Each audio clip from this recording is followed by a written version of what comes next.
Which of the following statements accurately reflects the provisions of the protection of children from sexual offenses? POSCO Act 2012. 2012 ലൈംഗിക കുറ്റകൃത്യങ്ങളിൽ നിന്നുള്ള കുട്ടികളുടെ സംരക്ഷണ POCSO നിയമത്തിൻ്റെ ഒരു വ്യവസ്ഥയെ ഇനി പറയുന്ന പ്രസ്താവനകളിൽ കൃത്യമായി പ്രതിഫലിപ്പിക്കുന്നത് ഏതാണ്? Answer. Option B.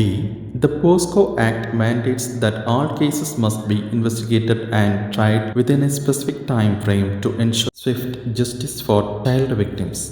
ഇരകളായ കുട്ടികൾക്ക് അതിവേഗ നീതി ഉറപ്പാക്കാൻ എല്ലാ കേസുകളും ഒരു നിശ്ചിത സമയപരിധിക്കുള്ളിൽ അന്വേഷിക്കുകയും വിചാരണ ചെയ്യുകയും ചെയ്യണമെന്ന് പോസ്കോ നിയമം അനുശാസിക്കുന്നു. Which of the following statements is true regarding the recent developments in the Indian economy as highlighted in current affairs?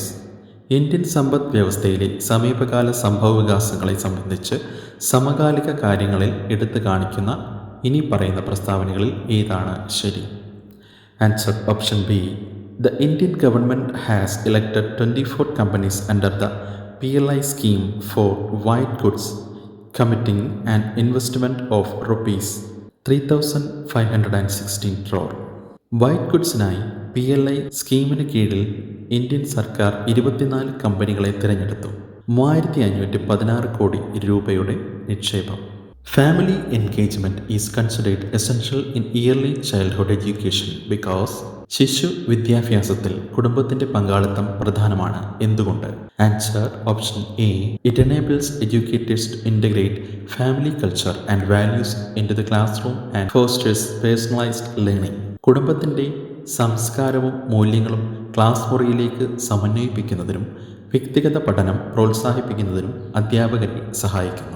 According to regional adaptations, which of the following is the primary focus of the curriculum in pre-primary educational institutions? പ്രാദേശിക ആവശ്യങ്ങൾ പരിഗണിച്ച് pre primary വിദ്യാഭ്യാസ സ്ഥാപനങ്ങളുടെ പാഠ്യപദ്ധതിയുടെ മുഖ്യ ലക്ഷ്യം ചുവടെ പറയുന്നതിൽ എന്താകണം? Answer. Option B. A syllabus designed to align with the local environment and community needs. പ്രാദേശിക പരിസ്ഥിതിയും സമൂഹത്തിൻ്റെയും ആവശ്യങ്ങളും പരിഗണിച്ച് രൂപപ്പെടുത്തുന്ന പാഠ്യപദ്ധതി.